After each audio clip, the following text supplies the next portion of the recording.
siang semuanya. Hari ini hari Selasa 25 November 2025. Yudia Genesa De Santos dengan NIM 23110152100016. Mas Yudia akan presentasi terkait dengan mata kuliah, tugas mata kuliah kewirausahaan dengan judul Manajemen Keuangan bagi Pengusaha Pemula. Kepada Mas Yudia, waktu dan tempat persilakan. Baik, terima kasih Bapak atas kesempatannya. Baik teman-teman, izinkan saya untuk mempresentasikan tugas presentasi dengan judul Manajemen Keuangan bagi Pengusaha Pemula. Mari kita mulai dari latar belakang, teman-teman. Untuk latar belakang, pengelolaan keuangan merupakan dasar yang penting untuk menentukan keberhasilan sebuah bisnis, terutama bagi pengusaha pemula. Banyak pelaku usaha yang hanya fokus pada peningkatan penjualan tanpa memperhatikan pengaturan keuangan yang baik.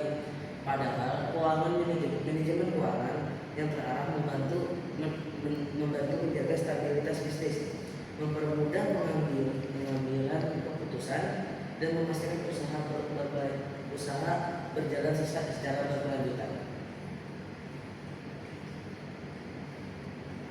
Nah, kasus yang sering terjadi pada pengusaha pemula yaitu beberapa masalah umum yang sering dialami, seperti tercampurnya uang pribadi dengan uang bisnis hingga sulit mengetahui keuntungan yang sebenarnya, lalu pencatatan keuangan yang tidak baik sehingga transaksi tidak tercatat dan sulit dievaluasi, lalu tidak jarangnya penjualan meningkat tetapi uang tetap tidak tersisa karena pengeluaran tidak terkontrol. Kasus yang lain yang biasanya terjadi juga adalah penumpukan stok yang tidak laku sehingga modal terjebak pada barang yang tidak bergerak. Ada pula pengusaha yang tidak memperhatikan arus kas sehingga meskipun secara teori mendapat keuntungan, mereka tetap kekurangan uang tunai. Di samping itu, pembelian barang atau aset yang sering dilakukan berdasarkan keinginan bukan kebutuhan sehingga mengakibatkan pemborosan. Ada 5 konsekuensi yang akan terjadi jika manajemen keuangan tidak berjalan dengan baik, yaitu bisnis sulit bertahan karena tidak ada dana yang cukup untuk karena pendapatan menurun. Saat pendapatan menurun, kedua, pengeluaran membengkak akibat tidak adanya anggaran dan kontrol biaya. Yang ketiga, keputusan bisnis tidak tepat karena tidak didukung data keuangan yang jelas. Keempat, resiko kebangkrutan meningkat meskipun bisnis memiliki banyak pelanggan. Yang kelima, kesulitan mengembangkan usaha karena tidak adanya perencanaan dan alokasi dana yang strategis. Ada 5 hal pula yang harus dihindari bagi pengusaha pemula untuk menghindari kebangkrutan, yaitu mencampur uang bisnis dan uang pribadi yang membuat keuangan sulit dilacak, membeli aset tanpa perhitungan yang akan menambah beban biaya tanpa manfaat yang jelas. Yang ketiga, tidak menyisihkan dana darurat, membuat bisnis rapuh saat krisis. Yang keempat, menunda pencatatan keuangan yang dapat menimbulkan kesalahan dan kebingungan pada saat manajemen keuangan. Yang kelima, pengeluaran berdasarkan keinginan, bukan sesuatu kebutuhan dan anggaran. Untuk tips manajemen keuangannya sendiri, tips yang penting adalah memisahkan rekening bisnis dan pribadi agar pencatatan keuangan lebih jelas dan terorganisir. Membuat anggaran bulanan juga membantu menjaga pengeluaran tetap terpantau sesuai kemampuan bisnis. Pengusaha pemula harus membiasakan diri mencatat setiap pemasukan dan pengeluaran sekecil apapun nilainya agar kondisi keuangan tergambar secara akurat.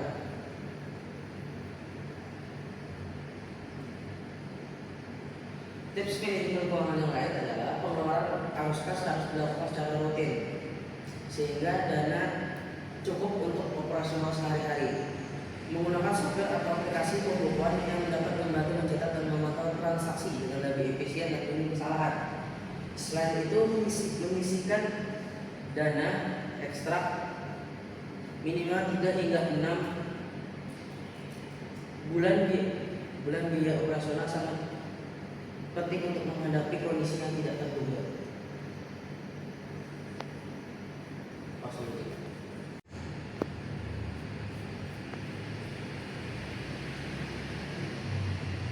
Untuk trik manajemen keuangan, yaitu trik yang dapat diterapkan itu menggunakan prinsip pembagian keuangan seperti 50% untuk operasional, 30% untuk pengembangan, dan 20% untuk dana cadangan dengan penyesuaian sesuai kebutuhan bisnis. Pengusaha disarankan melakukan analisis biaya sebelum membeli barang atau menggunakan layanan tertentu agar pengeluaran lebih efisien. Juga pengusaha disarankan menetapkan batas pengeluaran serta melakukan evaluasi keuangan mingguan, keuangan bulanan yang dapat membantu mencegah pemborosan dan mengidentifikasi masa. Baik, kesimpulan dari presentasi saya kali ini adalah manajemen keuangan yang baik merupakan kunci utama bagi keberlanjutan dan pertumbuhan bisnis. Pengusaha pemula perlu disiplin dalam mencatat transaksi, mengelola arus kas, dan menggunakan strategi pengelolaan keuangan yang efektif. Dengan menerapkan tips dan trik yang tepat, bisnis dapat berjalan lebih stabil, efisien, dan dapat menjadi peluang lebih besar untuk berkembang dalam jangka panjang. Sekian presentasi saya. Mohon maaf apabila ada salah perilaku dan kata. Sekian dan terima kasih. Ya, terima kasih. Silakan bagi mahasiswa maupun mahasiswa yang lain kelompok 2 dan 4 ya, kalau ada pertanyaan kepada Mas Rudi. Oke, ya silakan lanjutkan kalau ada pertanyaan. Atau Mbak Lena di posting. Izin bertanya, perkenalkan nama saya Reno Parama. Pertanyaannya, apa peran manajemen keuangan dalam menjaga stabilitas dan keberlanjutan bisnis di tengah inovasi dan disrupsi teknologi? Ya, baik. Izin saya menjawab pertanyaan dari saudari. Apa peran manajemen keuangan bagi keberlanjutan bisnis ya dalam inovasi dan teknologi zaman sekarang? Bagi saya perannya sangat penting karena di zaman sekarang dengan banyaknya teknologi yang menurut saya tidak efisien, yang menyabuang uang. Dengan manajemen keuangan justru membantu kita dapat memilah ini mana yang harus kita gunakan, mana yang tidak. Dan teknologi juga dapat membantu dalam peran manajemen keuangan seperti yang saya jelaskan di PPT tadi, bahwa banyak aplikasi keuangan yang dapat membantu dalam manajemen keuangan seperti pencatatan, pembukuan dalam mencatat keuangan. Bagaimana saudara Ina? Apakah jawabannya bisa? Izin bertanya, perkenalkan nama saya Arisa Iska Victoria. Di sini saya lebih mau menanyakan, karena kan setiap kita dalam manajemen keuangan pasti ada saja yang kayak kita perlukan yang menjadi kayak dana darurat. Nah, kadang dana darurat ini kita nggak bisa tebak dan kita nggak bisa tahu kapan kita harus mengeluarkan. Nah, padahal kita sudah menstrukturkan kita harusnya ngeluarin kayak ini kan. Tapi, nah ini tuh tiba-tiba muncul upaya apa gitu kita harus kayak mengatasinya supaya ini tetap tercover dan ini juga tetap terjalan gitu. Maksudnya semuanya tetap pada strukturnya masing-masing tanpa ada yang kendala itu. Mungkin itu aja yang saya tanyakan. Baik, izin saya menjawab pertanyaan dari saudari Cika. Untuk bagaimana kalau tiba-tiba keperluan ada, itu tadi ada yang saya jelaskan di slide tadi mengenai prinsip 50% 30 50 30 20, 50% tiket operasional, 30% dana sehari-hari, 20% dana darurat. Nah, 20% ini dana daruratnya. Misalnya dalam pendapatan kita dapat 3 juta. 3 juta itu berarti 50%-nya 1.500.000 untuk dana operasional, sisa 700.000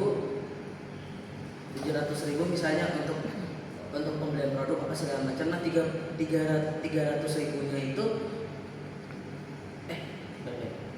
sisanya itu untuk dana darurat. Itu yang bisa dipakai, yang itu untuk disimpan, jangan sampai terganggu. Kecuali ketika ada keperluan yang memang diperlukan. Nah, itu saran saya. Jadi memang dari awal bulan kita harus menentukan manajemen keuangan kita. Kita harus menentukan ini nih berapa sih saya dapatnya? Oke, kita bagi 50%-nya berapa, 30%-nya berapa, 20%-nya berapa. Nah, baru kita kelompokkan, oh yang ini 50% untuk operasional, 30% ini buat apa, 20% ini untuk dana darurat.